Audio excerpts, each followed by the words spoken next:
ప్రస్తుతం మనతో పాటు సుప్రసిద్ధ జ్యోతిష్య వాస్తు పండితులు బ్రహ్మశ్రీ డాక్టర్ నాయకంటి మల్లికార్జున శర్మ గారు ఉన్నారు. గురువుగారితో మాట్లాడేద్దాం. నమస్కారం గురుగారు. నమస్కారం. 2026 జనవరి మాసం తులారాశి వారి పరిస్థితి ఏంటి? ఎలాంటి అదృష్టాన్ని నేను ఇలా తీసుకురాబోతుంది గురుగారు? చాతుర్గ్రహ కూటమి ఏర్పడుతుంది. అంటే ధనస్సు రాశిలో మకర రాశిలో చాతుర్గ్రహ కూటమి అంటే 4 గ్రహాలు కంజంక్షన్ అవుతాయి. రవి, బుధ, శుక్ర, కుజులు. శుక్రుడు సుఖాన్ని, భోగాన్ని, లగ్జరీని ఇచ్చేవాడు. కుజుడు రియల్ ఎస్టేటు, మెకానికల్ ఇంజనీరు, అలానే మెడికల్ సంబంధించిన విషయాల్లో కానీ, రియల్ ఎస్టేట్ కానీ, కన్స్ట్రక్షన్ కానీ ఇలాంటివి ఇచ్చేవాడు కుజుడు. రవి ఉద్యోగ కారకుడు అంటారు. సహజంగా ఉద్యోగము, ఆరోగ్యాన్ని ఇచ్చేవాడు.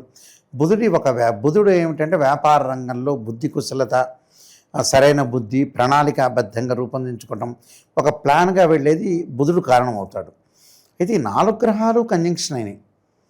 అలా ధనస్సు రాశిలో కంజంక్షన్ అయినా, అలానే మకర రాశిలో. ధనస్సు రాశికి అధిపతి గురువు, మకర రాశికి అధిపతి శని. అంటే ఈ 4 గ్రహాలు ఆ 2 రాశుల్లో సంచారం చేయటం జరిగింది. అయితే మిథున రాశిలో గురువు వక్రగతిలో ఉండటం, శని మీనరాశిలో, రాహు కుంభరాశిలో, కేతు వచ్చి సింహరాశిలో సంచారం. ఈ తులారాశి వాళ్ళకి ఏమిటి అని అంటే సహజంగా తృతీయ స్థానంలో కుజుడి యొక్క సంచారం. తృతీయ స్థానంలో కుజుడు అంటే ఏమిటి? ద్వితీయాధిపతి, అలానే సప్తమాధిపతి కుజుడు 3వ స్థానంలో ఉండటం వల్ల భూమి కారకుడు, ధరణీగర్భ సంభూతుడు అంటాడు కుజుడు. అంటే వ్యవసాయ రైతులకి లాభాలు కలుగుతాయి. రేపు మనకు వచ్చే సంక్రాంతిరే. ఈ సంక్రాంతిలో ఏంటి? పంటలు మంచిగా పండితేనే, పంటలు బాగా పండితేనే టౌన్లలో జనాలు టక్ చేసుకొని తిరిగే అవకాశాలు ఉంటాయని పాత రోజుల్లో ఒక సామెత. అంటే రైతులు బాగుంటేనే ప్రపంచం అంతా కూడా కళకళలాడుతూ ఉంటుంది. అందువల్ల మనం డబ్బు తినలేంగా.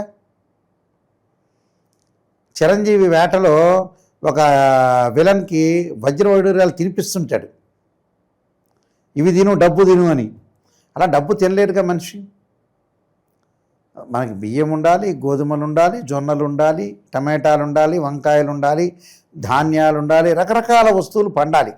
పండితేనే మనం తినగలుగుతాం. ఈ మాత్రం బతుకు గడిపే అవకాశం ఏంటంటే వ్యవసాయం బాగుండాలి. అయితే రైతులకు అనుకూలంగా ఉండే అవకాశాలు ఎక్కువ ఉంటాయి. అంటే రేపు ఈ రాశి వాళ్ళల్లో ఉన్న రైతులు ఎవరైతే జన్మించారో సంక్రాంతిని మన పంట వస్తుంది కాబట్టి చాలా హ్యాపీగా ఉండే అవకాశాలు ఎక్కువ ఉంటాయి. రైతులు హ్యాపీగా ఉంటే ప్రపంచం అంతా హ్యాపీగానే ఉంటుంది. అలానే కుజుడి యొక్క ప్రభావం రియల్ ఎస్టేటు, కన్స్ట్రక్షను, మెకానికలు, అలానే మెడికలు, ల్యాబొరేటరీస్ ఇవన్నీ చాలా బాగుంటాయి. అలానే కుజుడి యొక్క ప్రభావం వల్ల తులారాశి వాళ్ళకి పిత్రార్జితం బాగా కలిసి రావటం, అన్నదమ్ముల మధ్యలో, అక్క చెల్లెల మధ్యలో సఖ్యత, బంధము, డిస్ప్యూట్స్ లేకుండా బాండింగ్ బాగా పెరిగే అవకాశాలు ఎక్కువ ఉంటాయి. సో మంచిదే, దానివల్ల ప్రాబ్లం ఏం లేదు. అయితే ఇక్కడ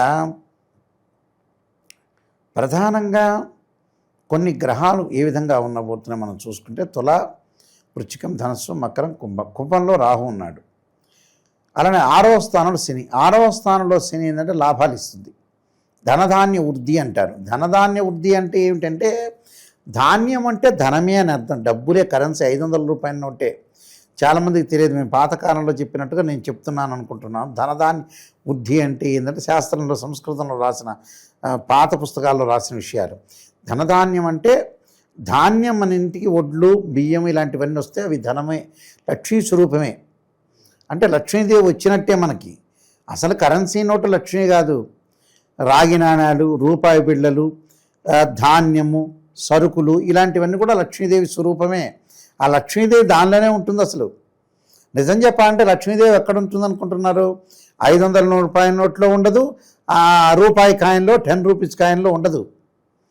ధాన్యంలో ఉంటుంది, బంగారంలో కనపడుతుంటుంది. అంటే వడ్ల బస్తాన్ని రైతు తీసుకొచ్చి దానిలో లక్ష్మీదేవి ఉంటుంది. ధాన్యలక్ష్మి అంటారు చూసారా? అసలు ఉన్న లక్ష్యమే ధాన్యలక్ష్మి.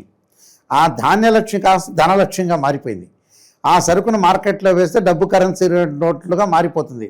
అప్పుడు ధనలక్ష్మి అవుతుంది. ఆ ధనలక్ష్మి కాస్త పెళ్లి చేసుకుంటే వివాహలక్ష్మి అవుతారు. వివాహం అయిపోయిన తర్వాత ఆటోమేటిక్గా సంతానం కలుగుతుంది. అదే సంతానం సంప్రదాయం అంటారు. ఆటోమేటిక్గా ఇంటర్లింక్లు ఇక్కడ. అందువల్ల ఎప్పుడైతే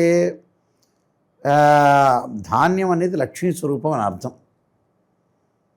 దాని తర్వాత ఈ రాశి వాళ్ళకు వచ్చేటప్పటికల్లా కొన్ని గ్రహాలు అంటే బుధుడు కొద్ది వరకు బాగున్నాడని చెప్పుకోవచ్చు.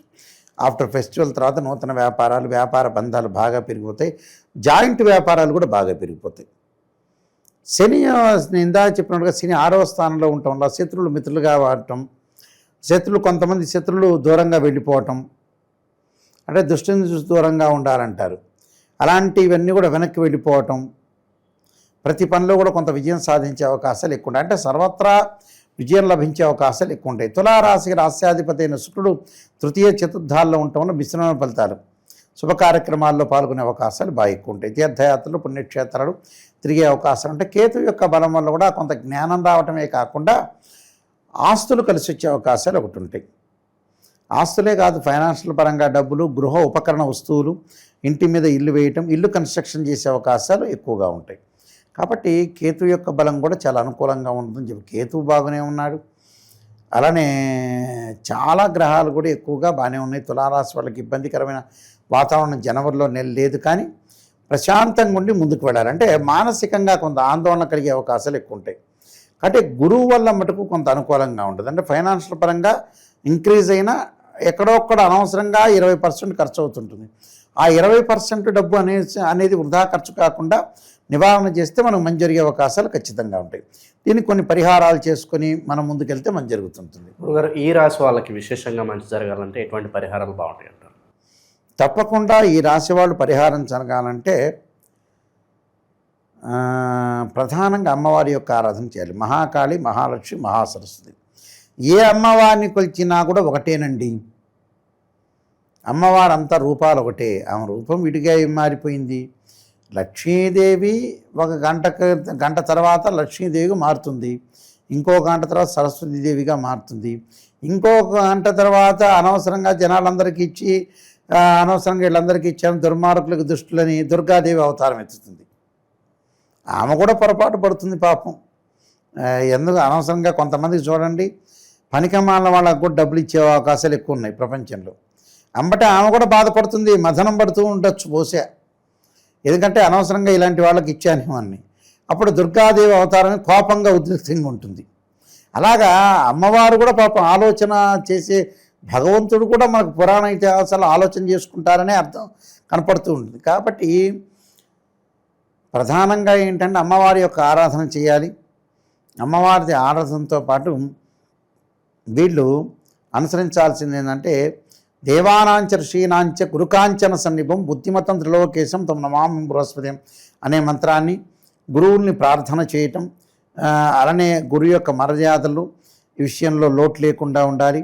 అకాల భోజనం జరిగే అవకాశాలు ఉంటాయి. సరైన సమయానికి వీళ్ళు తినరు, సరైన సమయానికి తినాలి.